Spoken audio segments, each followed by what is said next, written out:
Yeah. Okay. And we are up and running. It is 2017 here on planet Earth in our linear space-time experience. And of course, we had to drop out of eternity in order to create this phenomenal experience filled with all sorts of amazing and frequently terrifying experiences that we collectively are trying to resolve now by putting the toothpaste back into the tube. And that is a hell of a job. How are you this morning, Stephen? I'm doing pretty well. Starting to see more and more of my own life unfolding and understanding more and more of how the course works with that. Yeah, it's a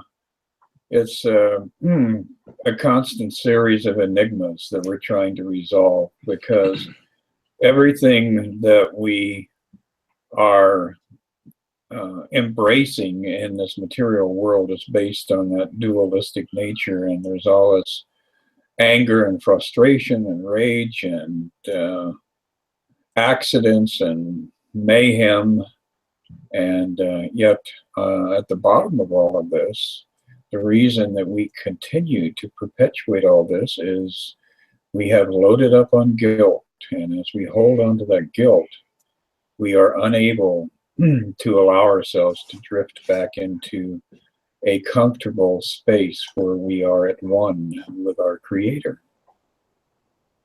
Right, and that totally goes along with what we were talking about before we started here, and like what true comfort is and how it's not something that we can actually attain with meeting bodily needs, but it's something that comes through a state of awareness and arising and understanding.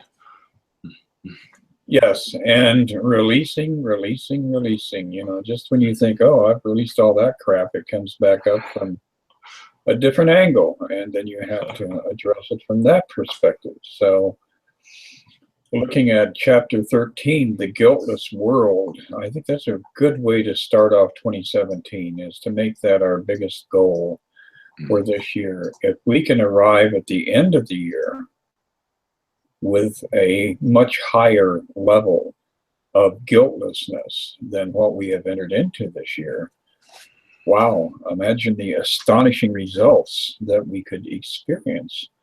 And it starts off, if you did not feel guilty, you could not attack. For condemnation is the root of attack.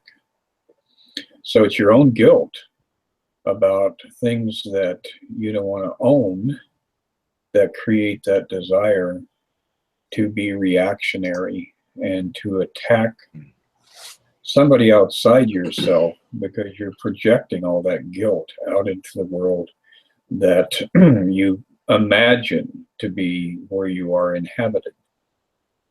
And it says, it is a judgment of one mind by another as unworthy of love and deserving of punishment. But herein lies the split. For the mind that judges perceives itself as separate and judged, believing that by punishing another, it will escape punishment. All this is but the delusional attempt of the mind to deny itself and escape the penalty of denial. It is not an attempt to relinquish denial, but to hold on to it. For it is guilt that has obscured the Father to you, and it is guilt that has driven you insane. And I think that's pretty much what we're seeing in 2017. Everybody's nuts, except thee and me. And sometimes I wonder about thee. Yes, but never about me, right? So yeah, it's really interesting. I ponder this idea a lot of the acceptance of guilt. The next paragraph starts with the acceptance of guilt, and how, like, where did it come from? where did we get this sense of guilt?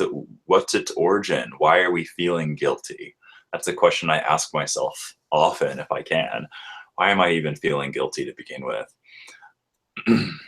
Well, it goes back to that idea of original sin, when the perfect creation of God, God's child, decided, oh, I want to go play somewhere else. I'm going to separate myself from my creator.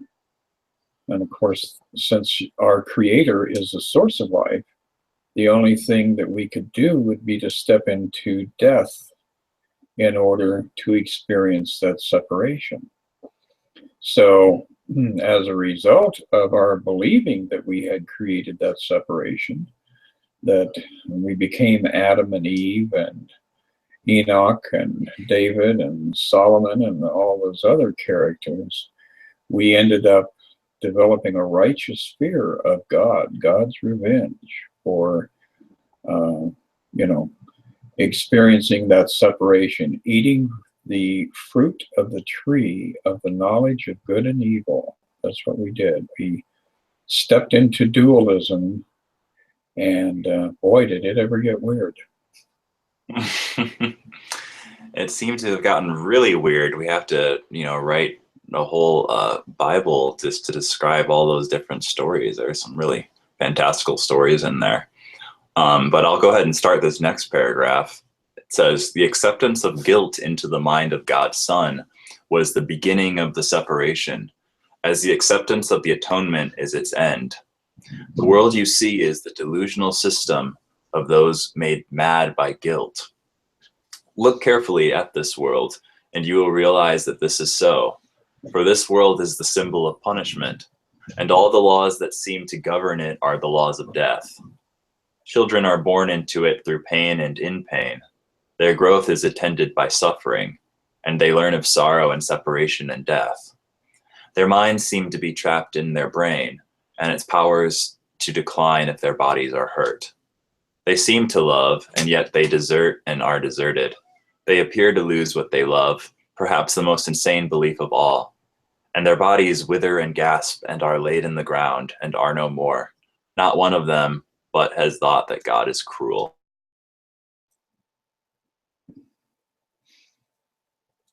And that is kind of the core of what A Course in Miracles is hoping to correct.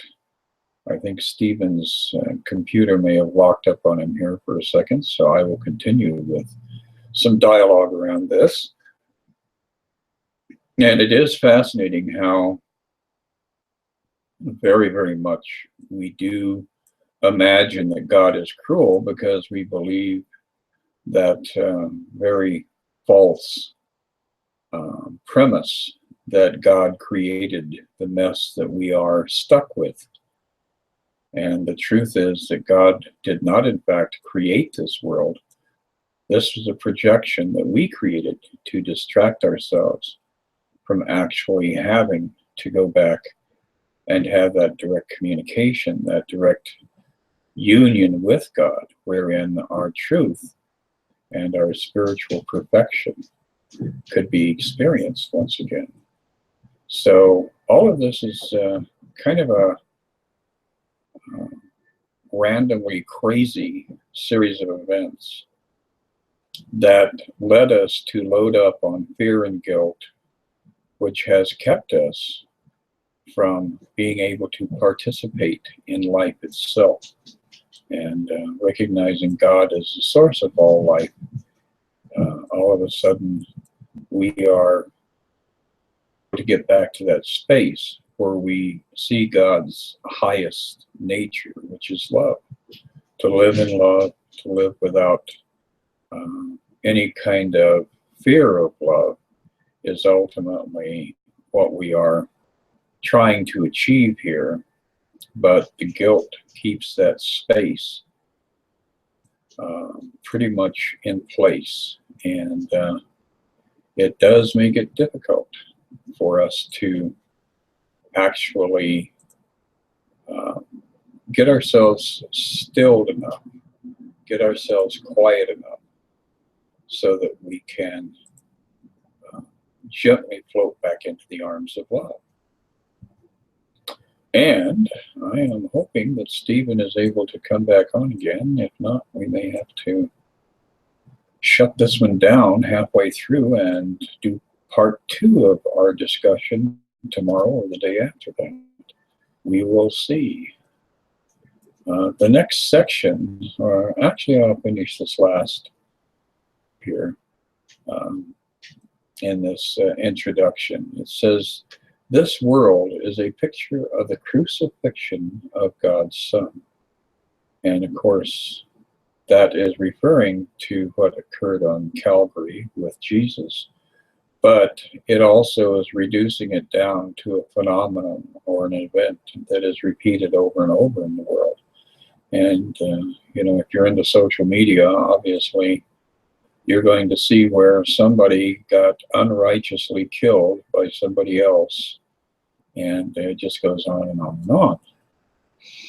And until you realize that God's Son cannot be crucified, this is the world you will see. So there we are being admonished to rise above the belief that we have been, or that we were created as a body. We are spiritual beings, and spirit knows nothing of death. The body can be squashed and pretty much torn into pieces and scattered to the four corners of the earth, but that's not who we are. So everybody that has been crucified, in fact, suffered an illusion, and that illusion looped back into creating even more guilt. Yet you will not realize this until you accept the eternal fact that God's Son is not guilty. He deserves only love because he has given only love. He cannot be condemned because he is never condemned. The atonement is the final lesson he need learn, for it teaches him that, having never sinned, he has no need of salvation. Now, those are pretty radical thoughts. That's a pretty dense kind of level of perception that we're being invited to step into, is to be able to rise above all the horrors of this world and see truth for truth, and to know that as children of God, none of this ever happened. We are merely experiencing a damn good movie with great special effects.